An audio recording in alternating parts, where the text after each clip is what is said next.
Okay, a lot of people get this wrong. They make a lot of mistakes here. So we are going to talk about something that seems to confuse a lot of people.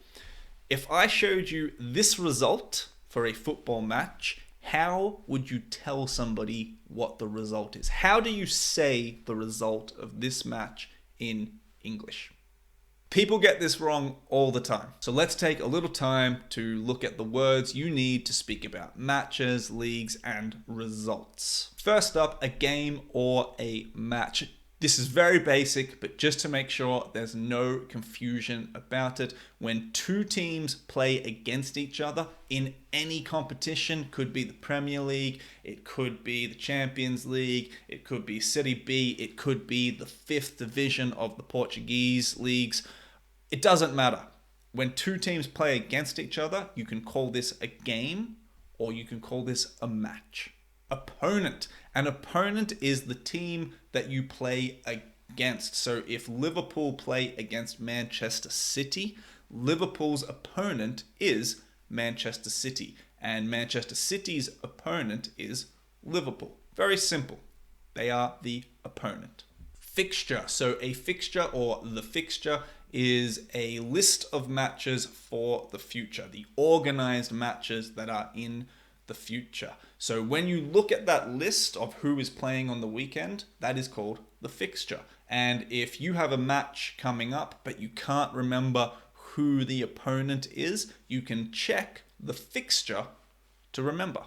A knockout tournament. The Champions League and the World Cup are probably the best examples of a knockout tournament.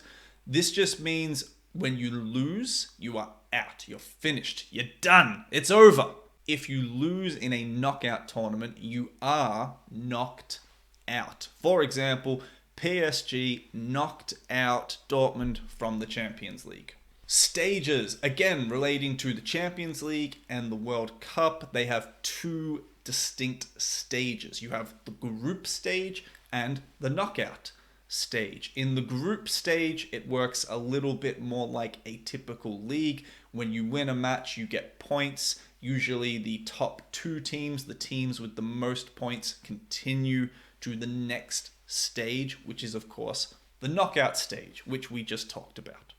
A tie. In the Champions League, when you get to the knockout stages, you will play two matches against the teams until you get to the final. The two matches together are commonly called a tie. A leg. Like we said, in the Champions League, you have a tie, which is two matches. Each match is called a leg. You have the first leg and then the second leg. Sometimes we call the second leg the return leg. Home. When you play at your stadium, your pitch, with your fans watching, this is called a home game or a home match. Away. When you play at your opponent's stadium on their pitch with their fans watching, we call this an away game or an away match. If you are a coach, an analyst, or anyone working in the world of football and you think that your English might be a problem for your career, then don't forget that you can download my free ebook, Speak Fluent Football. It goes over the 3 keys you need to improve your English so that you can work in an English-speaking environment. Click the link in the description below to get it today. Winning and losing, let's talk about it. Winners, the team that wins. Losers, the team that loses. That's pretty easy. A victory or a win. The winners have a victory or a win. Be careful. We say you win the match or you win the game. We do not say you win the opponent. This is a big mistake a lot of people make. If Leicester play against Wolverhampton and Leicester win, you cannot say Leicester win Wolverhampton.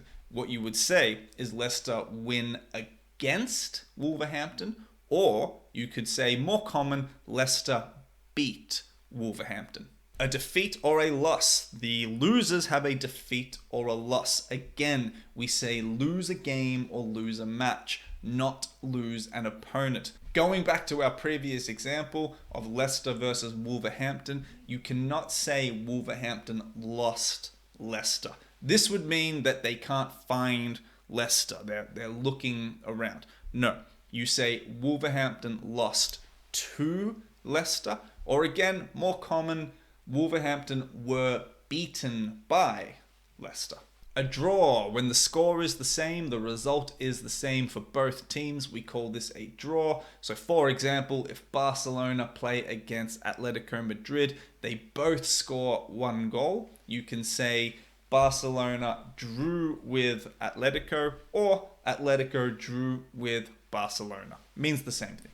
All right, speaking about the scores and results, this confuses everybody. So if Manchester City and Manchester United play against each other, City score 2 goals and United score 1 goal. That means that City beat United. The way we say the score is we just say the numbers. So you would say 2-1. So City beat Manchester United 2-1. Or United lost to City 2-1. You don't need to say anything else, just the numbers. If United score 2 goals and City score 0, you can say United won 2-0. We commonly call 0 goals nil. You can say 0, but it's more common to say nil. If United score 1 goal and City score 1 goal, then we would say that the score was 1-all. When there is a draw, we use the word all. So we could say City drew against United 1-all, or United and City drew 1-all. And we do it for all numbers, 2-all, 3-all, or even 0-all. There you go, guys. If you have any other questions about leagues, matches, and how to express and speak about results, put the questions in the comments below and I will let you know. Cheers.